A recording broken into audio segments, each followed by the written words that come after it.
বিশ্বকাপ ফুটবল মানে euro Latin মহাযুদ্ধ। এবারের আসরে প্রথম পর্বে দুর্দান্ত পারফরমেন্স দেখালেও নকআউট পর্বে এসে খেই হারিয়ে ফেলেছে ল্যাটিন দলগুলো। শেষ আটে টিকে আছে কেবল লিওনেল মেসির আর্জেন্টিনা। ইউরো দলগুলোর শক্ত বাধা পেরোনোর কঠিন চ্যালেঞ্জ মেসিদের সামনে।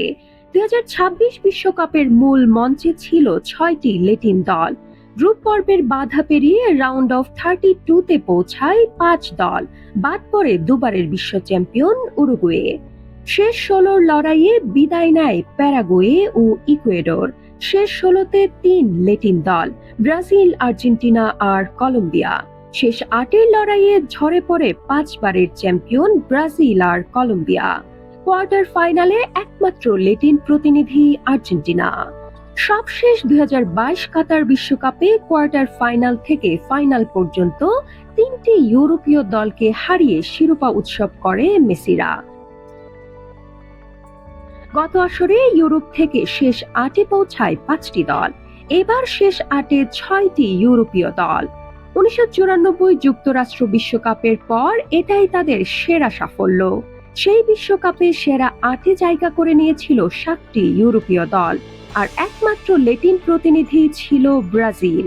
তবে এতগুলো ইউরো দল আটকাতে পারেনি রোমারিও বেবিতুর ব্রাজিলকে। শেষ পর্যন্ত ট্রফি উঁচিয়ে ধরে ব্রাজিল। সেই বিশ্বকাপে ইউরোপ থেকে খেলেছিল 13টি দল। এর অর্ধেকের বেশি কৃতিত্ব দেখায় শেষ 8-এ ওঠার। এবার ইউরোপ থেকে অংশ নিয়েছে 16টি দল, এর 6টি এখন শেষ 8-এ। তাই 1994-এর বাস্তবতার সামনেই এখন মেসিরা। গত বিশ্বকাপেও ইউরোর মিছিল থামিয়ে দিয়েছিলেন মেসি। 1994-এর আসরে যেটা সম্ভব করেছিলেন বেবিতু রোমারিও। 1994-এর মতো 2002-এর আসরেও চ্যাম্পিয়ন হয় ব্রাজিল। ওই আসরের শেষ 8 থেকে সবগুলো ইউরোপীয় দলকে হারায় ব্রাজিল। 1986 সালে বিশ্বকাপ জেতে দিয়েগো ম্যারাডোনার আর্জেন্টিনা।